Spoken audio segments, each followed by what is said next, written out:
I visited my parents at the weekend, driving to Grassy Park, and on a Saturday afternoon, a shooting of a gang leader in the area. Traffic cordoned off, lots and lots of police. It is simply just another day in the city of Cape Town over the weekend. Violence, gangs and guns making presence felt, but the residents of Elsies River and surrounds say they are living in a war zone, with murders being a daily occurrence. They've branded the situation as catastrophic. They even say that ongoing gang violence is meaning basic services like bread delivery, and a bread delivery truck is being disrupted due to violence. It's having a severe consequence on the community's well-being and livelihood. Imraahn Mukaddam, Elsies River Safety Initiative. I can't say that we're seeing an upsurge in gang violence, because gang violence never seems to go away, Imraahn. So, but what are we seeing at the moment around the city, whether it be in Elsies River, Ravensby, whether it be in Grassy Park, Lentegeur, Beacon Valley? Every day reports come to my phone of shots being fired and people being killed, innocents being killed or injured. Imraahn? Good morning, Mr. I think the difference is that it's open brazenness and the level of that it's done in broad daylight in a way that we've not seen before, to the extent that it's happening now. Talking about bread deliveries, I run a bread distribution business. One of my trucks was parked in 12th Avenue on Thursday, and we counted 8 bullet holes in the bread truck. A lot of bread damaged as well. Fortunately, my driver and van assistant had to take cover inside the shop. We've had to suspend deliveries to that area now. So this is the impact that it's having because of the levels of especially gun violence and the type of ammunition that is being used, the proliferation of firearms. It's just unprecedented. It's like, open warfare, 5, 6, 7 firearms involved in one shooting incident. And we cannot really, in our statement we say that, we cannot really blame the police and law enforcement for not going into these active shooting zones, because they're not properly equipped. Their vehicles are made of glass and very thin steel. They don't have the right equipment to go into active shooting zones. And so what we're having now is reactive policing, where police hear about active shootings and wait for it to calm down before they come into the area. Yeah.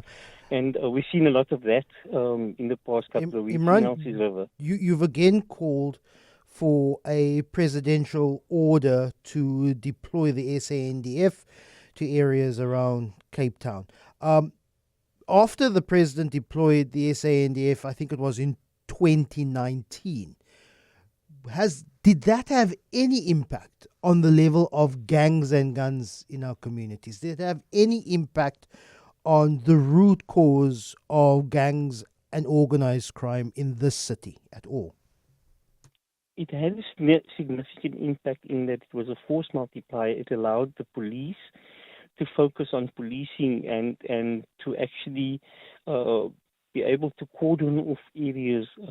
So the presence of the army, it does send a strong message to these gangs as well, that the state is taking this seriously, as well as the fact that, some of these armored vehicles that the army use is better equipped to go into active shooting areas than what the police van, because you cannot expect a Metro police officer or police officer to drive their little bakkie into a active shooting situation where they are being shot at with AK-47s and Uzis.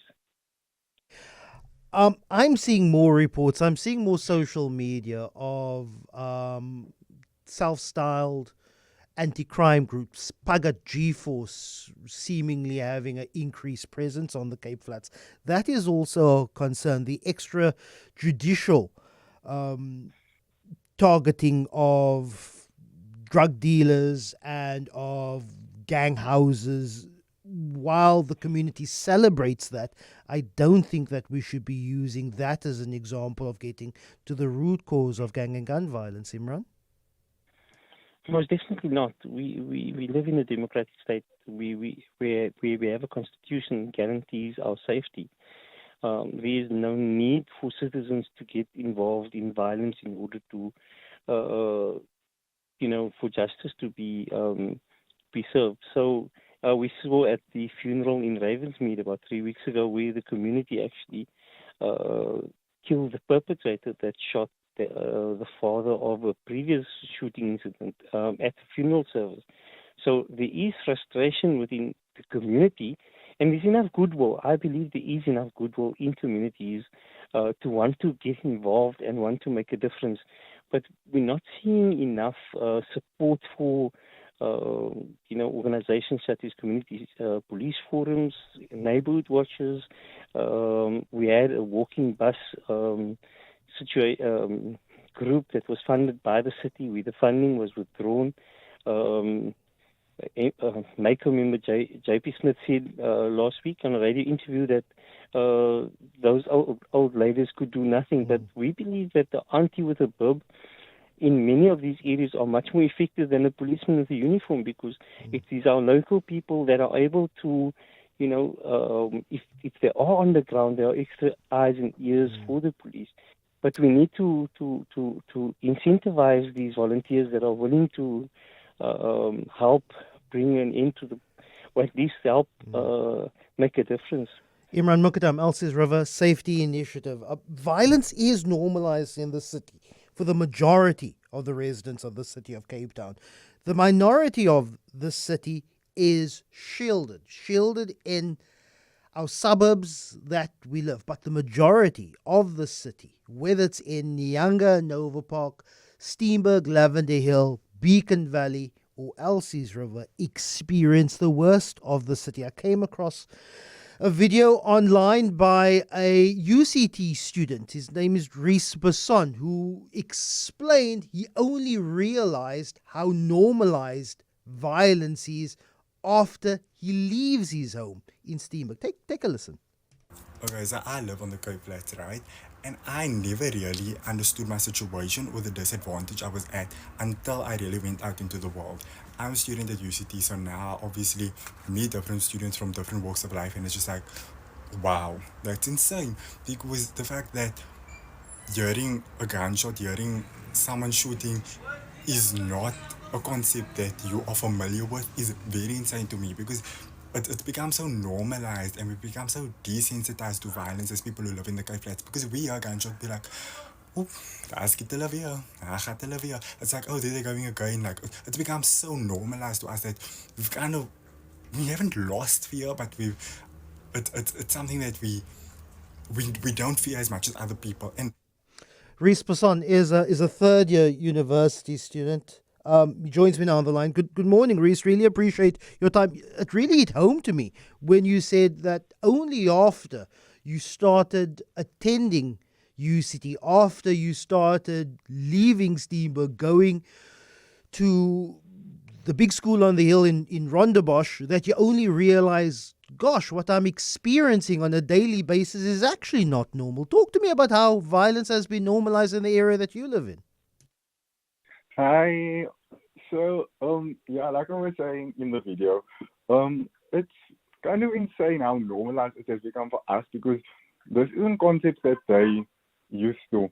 For example, a lot of the times when I went to high school, primary school, a lot of the people stayed in the same area. So it was like, okay, we're going to talk about load shedding. Oh, did you see it's going to be load shedding tonight?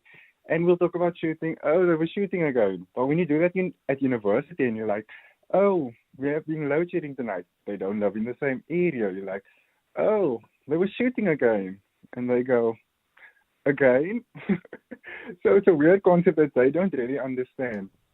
I think that we've become so normalized and desensitized to violence in our communities, because there's constant shootings, constant, all this violence.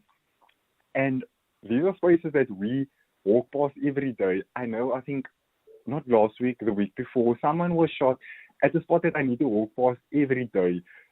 And it's normal. People will shoot early in the day, and then an hour or later, we just have to walk past it again. I think when we hear shooting and then we hear that, oh, people ran to the spot where there was a shooting, and people go, nee, die mense is bus, die mense is bus. That is But the reality fascinating. is, That is fascinating. I saw a video last week of a shooting in Beacon Valley, and you could hear the audible pops, pa, pa, pa.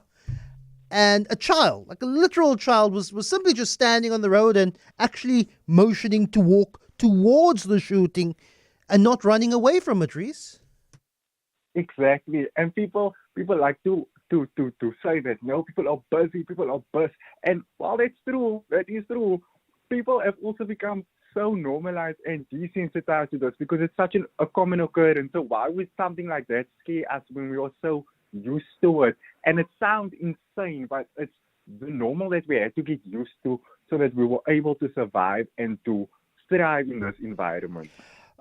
So talk to me about your level of stress, your level of concern when you're out of Steenberg. Once you get off the taxi, get off the train, you then take the shuttle up to Upper Campus, where things are very different, and then for 5, 6, maybe 8 hours of the day you are there. Just talk to me about what is the different mindset that you then have in terms of stress. Of course, you then still have to go home at the end of your university day. Yeah, I think the big difference is I'm the type of person who loves to walk with headphones, loves to listen to music and just, vibe out. So when I'm obviously walking in my area at home, I can't use my headphones. So at university that changes where I can just be chill and I can vibe out, you know what I mean? But when I have to obviously come home, what I have to do is and this is a privilege that people at the university don't have, I have to wait long for the bus. They immediately go home or get a parent to get them home. I then have to take a long commute while I'm on the bus. On the bus, I have to anticipate if someone's going to come and rob me, how do I run today? Because I always go with slides to university, do I kick my slides out and just run with my bag? What do I do? It's a lot of anticipation in deciding what you're going to do and how you will handle the situation. Reece Basson, really appreciate your time. From Steenberg, third year marketing student at the University of Cape Town.